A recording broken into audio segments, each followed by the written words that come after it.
नमस्कार मेरे प्यारे दोस्तों, कैसे हैं आप सभी। उम्मीद करती हूँ आप सभी अच्छे होंगे। तो दोस्तों, आज मैं लेकर आई हूँ श्रापित रंग महल का फाइनल पार्ट।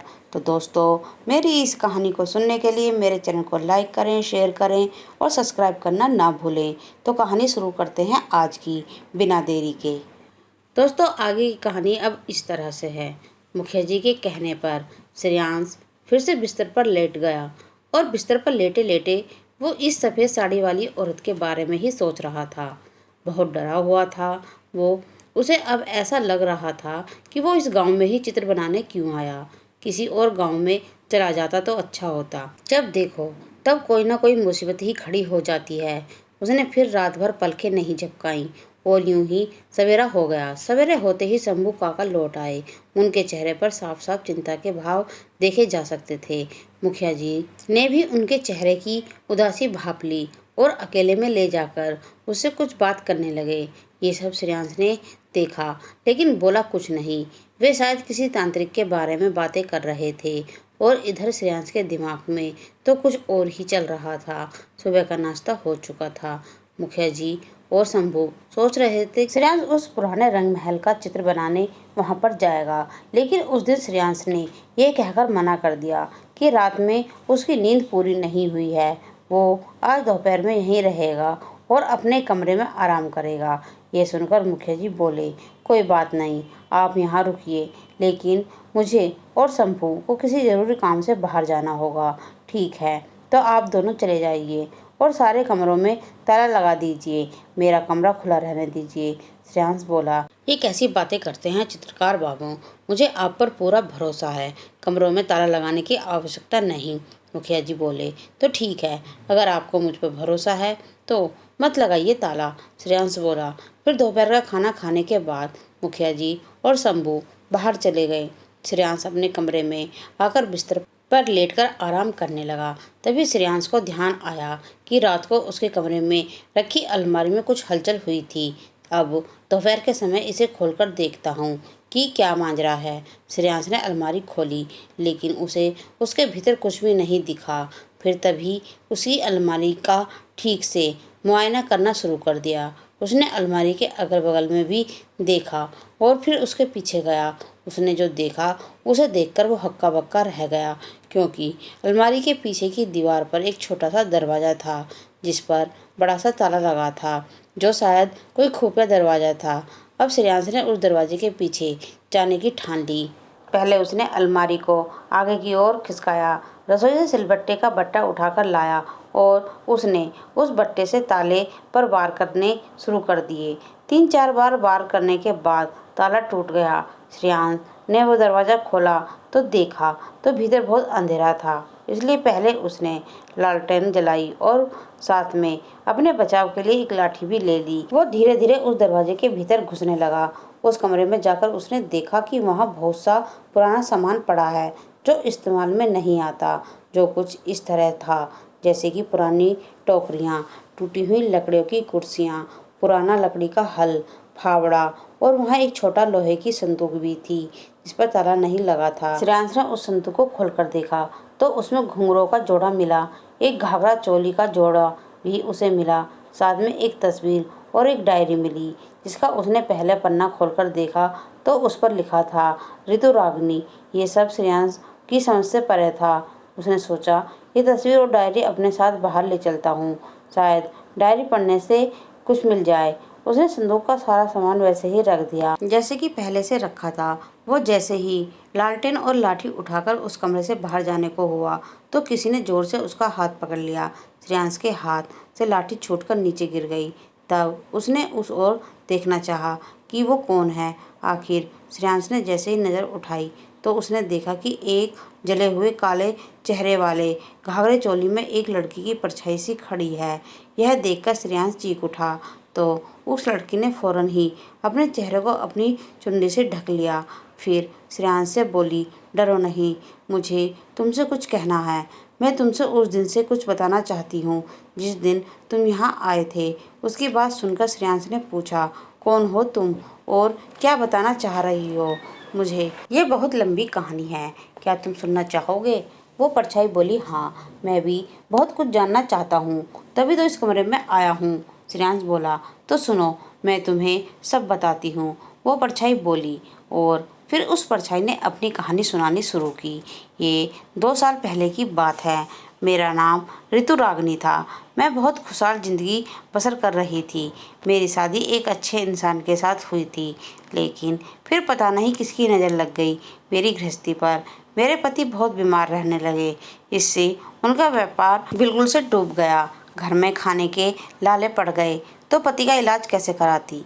रिश्तेदार और मोहल्ले वाले भी सहायता करके थक चुके थे, और फिर जब बुरा वक्त आता है तो सभी साथ छोड़ देते हैं। मेरे साथ भी यही हुआ। मैं अपने पति को तो मरता हुआ नहीं छोड़ सकती थी, इसलिए मैंने एक नौटंकी कंपनी में काम करने लगी। बहुत तो नहीं, लेकिन इतने पैसे तो मिल ही जाते थे। 2 वक्त का खाना और पति का इलाज का पैसा निकल आए। पति ने मना भी किया, लेकिन मुझे केवल उनके इलाज की चिंता थी, इसलिए अब अपनी इज्जत का डरना था। फिर अपनी इज्जत के लिए इस समाज में क्यों डरती। अगर समाज होता तो मेरे पति का इलाज करवाता। जब हम पैसे वाले थे तो यही समाज हमारे तलवे चाटता था, लेकिन जब हम गरीब हो गए तो समाज ने हमसे दामन छुड़ा लिया। मैं कुछ दिनों से ही सबकी चहेती बन गई। अब कोई भी नौटंकी मेरे बिना अधूरी रहती। इस बीच मेरे पति की हालत में भी सुधार होने लगा। उन्हें पूरी तरह ठीक करने के लिए अभी और भी पैसे और वक्त चाहिए था, इसलिए मैंने नौटंकी कंपनी नहीं छोड़ी। मेरे चाहने वाले भूलते थे, साथ में उसका नौकर शंभू भी रहता था। फिर एक रोज़ जब मेरा नाच गाना ख़त्म हुआ तो मुखिया मेरे शमियाने में अकेले मिलने आए और बोले, मेरी जान तुम मुझे भा गई हो, बोलो क्या लोगी मेरे साथ चलने का। मैंने शालीनतापूर्वक उनसे कहा, ये सब काम नहीं करती, नाचना गाना मेरी मजबूरी है। 2 कौड़ी की औरत मुझे मना करती है। मुखिया जी बोले, जुबान संभाल कर बात कीजिए मुखिया जी, मैं ऐसी वैसी लड़की नहीं हूँ। मैंने कहा, अगर ऐसी औरत नहीं हो तो फिर नौटंकी में काम क्यों करती हो। मुखिया जी बोले, मेरी मजबूरी और मेरे पति बहुत बीमार हैं, इसलिए उनके इलाज के लिए मुझे ये काम करना पड़ता है। मैंने कहा, मेरी बात सुनकर मुखिया जी कुछ नरम पड़कर मुझसे बोले, माफ़ करना ऋतु रागनी, मुझसे गलती हो गई। चलो ठीक है, लेकिन एक रात के लिए तो मुझे अपनी नाच गाना सुना सकती हो ना। मुँह मांगा दाम दूंगा। मुझे तुम्हारी आवाज़ बहुत पसंद है, इतनी कृपा तो कर सकती हो ना। मुझ पर वादा करता हूँ कि आज के बाद कभी ऐसी गंदी बात अपनी जुबान पर ना लाऊंगा। तुम मेरे घर पर आ सकती हो। मेरे घर पर मेरा पूरा परिवार है, वे सब भी तुम्हारा नाच गाना सुनकर खुश हो जाएंगे। तो क्या तुमने मुखिया जी की बात मान ली? श्रेयांश ने पूछा। श्रेयांश के इस प्रश्न पर ऋतुरागिनी ने उत्तर दिया, फिर मैं उनकी इस विनती को ठुकरा ना सकी, क्योंकि उन्होंने कहा था कि वे अपने परिवार के साथ मेरा नाच गाना देखना चाहते हैं। और एक रात मैं उनके घर नाच गाने के लिए पहुंची। फिर क्या हुआ? श्रेयांश ने पूछा। थोड़ा सब्र रखो, सब बताती हूँ, ऋतुरागिनी बोली। इसके बाद ऋतुरागिनी ने फिर से बोलना शुरू किया। मैं वहाँ साधारण कपड़ों में पहुंची। साथ में मेरा संदूक था, जिसमें घूंघरों का जोड़ा था। मेरी डायरी और नाचने गाने वाला भड़कीला लिबास था। मैं वहाँ पहुंची तो मैंने मुखिया जी से पूछा, कहाँ है आपका सारा परिवार? मैं सबसे मिलना चाहती हूँ। मुखिया जी बोले, पहले तुम तैयार तो हो जाओ, परिवार भी आता जाता है। उस कमरे में शंभू तुम्हें छोड़कर आएगा, जहाँ तुम इत्मीनान से तैयार हो जाओ। तैयार होकर जब आ जाओगी तब सबसे मिलवाता हूँ। और फिर मुझे शंभू उस कमरे में छोड़कर आया जो तुम्हारा कमरा है। मैं तैयार होकर वहाँ आई तो फिर से मुखिया जी से पूछा कि उनका परिवार कहाँ है। वे बोले, सब शहर गए हैं, सुबह तक ही लौटेंगे। तुम मुझे अपना नाच गाना दिखा सकती हो। ये रहे रुपए, अगर कम है तो मैं और भी दे देता हूँ। तो फिर आपसे मुझसे झूठ क्यों बोला? मैंने पूछा। वो इसलिए कि तुम्हारा मन खराब हो जाता और फिर तुम मुझे अपना नाच गाना नहीं दिखाती, मुखिया जी बोले। फिर मजबूर होकर उस रात मुझे नाचना गाना पड़ा। फिर रात में मुझे उस कमरे में ठहराया गया जिसमें तुम ठहरे हो।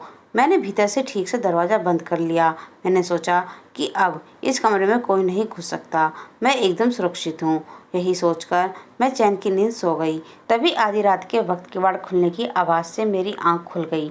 मैंने देखा तो मेरे कमरे के दरवाजे तो भीतर से बंद हैं, लेकिन तभी मेरे कमरे की अलमारी हिली। उसे सरकाकर मुखिया जी उसके पीछे से छोटे से किवाड़ से मेरे कमरे में घुस आए थे। मैंने उन्हें देखा तो पूछा, आप यहाँ इतनी रात को किस लिए आए हैं? बस अपनी देवी के दर्शन करने चला आया था। मुखिया जी बोले, ये क्या बकवास करते हैं आप? मैंने कहा, अरे मेरी रानी, मैं तो अपनी प्यास बुझाने आया हूँ, कब से प्यासा हूँ तेरे यौवन का। मुखिया जी बोले, नीच, तू इतनी नीचता पर उतर आया है, मतलब तेरा परिवार यहाँ नहीं है। मैंने कहा, पत्नी को तो मरे तो साल हो गए हैं, बेटी ब्याहकर ससुराल चली गई, बेटा बहू शहर में रहते हैं, यहाँ तो मैं अकेला रहता हूँ अपने नौकर शंभू के साथ। मुखिया जी बोले, अच्छा तो ये बात है, तूने मुझे धोखे से बुलाया? मैंने कहा, हाँ मेरी जान, मेरा कहाँ मान ले, रुपया से तोल दूंगा। मुखिया जी बोले, नहीं चाहिए मुझे रुपये, मुझे यहाँ से जाने दो, नहीं तो मैं चिल्लाऊंगी। मैं बोली, अब तू यहाँ से भागकर कहीं नहीं जा सकती, तेरी यहाँ कोई नहीं सुनेगा भी नहीं। मैंने शंभू से कहकर बाहर से दोनों दरवाज़ों पर ताला लगवा दिया है, तू इन्हें नहीं खोल सकती, चुपचाप मेरी बात मान ले, नहीं तो मैं ज़बरदस्ती करूँगा। मुखिया जी बोले, मैं तेरी बात हरगिज़ नहीं मानूंगी। यूँ और इतना कहकर मैंने मुखिया के मुंह पर थूक दिया। यह देखकर मुखिया की मर्दांगी को ठेस पहुँची और उसको ताव आ गया। फिर उसने कुछ नहीं सोचा और मेरे दोनों हाथ पकड़कर मेरे साथ जबरदस्ती करने लगा। मैं खुद को छुड़ाती रही, लेकिन सफल ना हो पाई और उसने मेरी इज्जत को जाजार कर दिया। उसका इतने से भी जी नहीं भरा और उसने मुझे इस अलमारी वाली कोठरी में कैद कर दिया। दूसरे दिन मुझे वहीं खाना और पानी भी दे दिया गया, लेकिन मैंने एक होशियारी की। मैंने वो सभी बातें अपनी डायरी में लिख दी, क्योंकि मुझे डायरी लिखने की आदत थी। फिर उसी रात को मैंने यहाँ से भागने की कोशिश की, लेकिन शंभू ने पकड़ लिया। तब मैंने दोनों को धमकी दी कि ये सब मैं पुलिस को बता दूंगी। बस उस समय शंभू का गुस्सा आ गया और उसने मेरे हाथ मुंह बांधे और मेरे ऊपर मिट्टी का तेल डालकर आग लगा दी। मैं झटपटा रही थी, लेकिन किसी ने ना सुनी। जब मैं झुलसकर काली पड़ गई और बेहोश हो गई, तो उन्होंने मेरे तन पर लगी आग कंबल डालकर बुझा दी। मैं तब जिंदा थी और दर्द से कराह रही थी। तब दिन निकल आया था, तो वे दोनों मेरे शरीर के कहीं दफना नहीं सकते थे। रात होने का इंतजार करने के सिवाय उनके पास कोई चारा नहीं था, इसलिए उन्होंने मेरे अधजले काले शरीर को उस अलमारी में बंद कर दिया और रात होने का इंतजार करने लगे। मेरी सांसें चल रही थीं, लेकिन कितनी देर तक और चलती? कुछ देर तक मौत से संघर्ष करने के बाद बंद हो गईं। फिर रात हुई और दोनों ने मुझे उस रंग महल के आंगन में एक बड़े से पत्थर के साथ दफना दिया। मेरी आत्मा तब से यहाँ भटक रही है। मैं अपनी सच्चाई को बाहर लाना चाहती थी। इसके लिए मुझे कोई जरिया चाहिए था, इसलिए मुखिया ने घर की एक पुरानी महाराजनी को भी घर से निकाल दिया और उस दिन के बाद उसने इस घर में किसी को भी आने नहीं दिया, जिससे मैं किसी को कुछ बता ना सकूं। सामान से भरे संदूक को उन्होंने इसी कमरे में रख दिया, लेकिन संदूक खोलकर नहीं देखा कि इसमें एक डायरी रखी है और इसमें उनके खिलाफ सारे सबूत हैं। तो मैं क्या करूं? ये बात मैं पुलिस को बता दूं? श्रेयांश ने पूछा। हाँ, मैं उन दोनों को सजा दिलवाना चाहती हूँ। और इतना कहकर ऋतुराग्नि गायब हो गई। फिर श्रेयांश ने ऋतुराग्नि की संदूक उठाया, जिसमें सारे सबूत थे, और अपना सामान उठाकर घर से बाहर निकल गया पुलिस को सूचना देने के लिए। पुलिस ने श्रेयांश की बात सुनकर छानबीन शुरू कर दी। ऋतुराग्नि का कंकाल भी रंग महल के आंगन के बड़े पत्थर के पास जमीन के नीचे से मिल गया। मुखिया और शंभू के बयान के मुताबिक दोनों गुनाहगार पाए गए। दोनों पर केस चला और दोनों को सजा भी हो गई। अब श्रेयांश को पता चल चुका था कि मुखिया ने शाकंभरी की मनगढ़ंत कहानी सुनाई थी, जब भी उन्होंने ऋतुराग्नि को जलाकर मारने की कोशिश की थी। वो रंगमहल श्रापित नहीं है और ना वहाँ ऐसा कभी भी कुछ भी हुआ था। वहाँ कोई शाकंभरी की आत्मा नहीं भटकती। यही सब सोचकर श्रेयांश आखिरी बार उस रंगमहल में पहुँचा और भीतर जाने का साहस कर पाया। तभी वहाँ के आंगन में उसे एक लड़की दिखी और उसने श्रेयांश से पूछा, अरे तुम कौन हो और यहाँ तुम्हें आते डर नहीं लगा? तब श्रेयांश बोला, नहीं, क्योंकि मुझे पता है कि इस रंग महल के बारे में लोगों ने झूठी अफवाहें फैला रखी हैं कि यह श्रापित रंग महल है। यहाँ किसी शाकंभरी नाम की युवती ने खुद को आग लगा ली थी और उसी की आत्मा ने अपना बदला लिया। अच्छा, तो तुम भूत प्रेत पर विश्वास नहीं करते? उस लड़की ने श्रेयांश से पूछा। नहीं, भूत प्रेत नहीं होते, ये तो मनगढ़ंत कहानियाँ होती हैं, श्रेयांश बोला। ओहो, तुम तो बड़े ही निडर हो, लड़की बोली। अच्छा, तुमने मुझसे तो सब पूछ लिया, लेकिन अपने बारे में कुछ नहीं बताया, श्रेयांश बोला। वो लड़की पहले मुस्कुराई और बोली, मैं शाकंभरी हूँ, और इतना कहकर वो वहाँ से गायब हो गई। यह देखकर श्रेयांश एक पल को सन रह गया। तो दोस्तों, मेरी ये सस्पेंस भरी कहानी आपको कैसी लगी? उम्मीद करती हूँ अच्छी लगी होगी। तो दोस्तों, अब ये कहानी यहीं समाप्त होती है। धन्यवाद।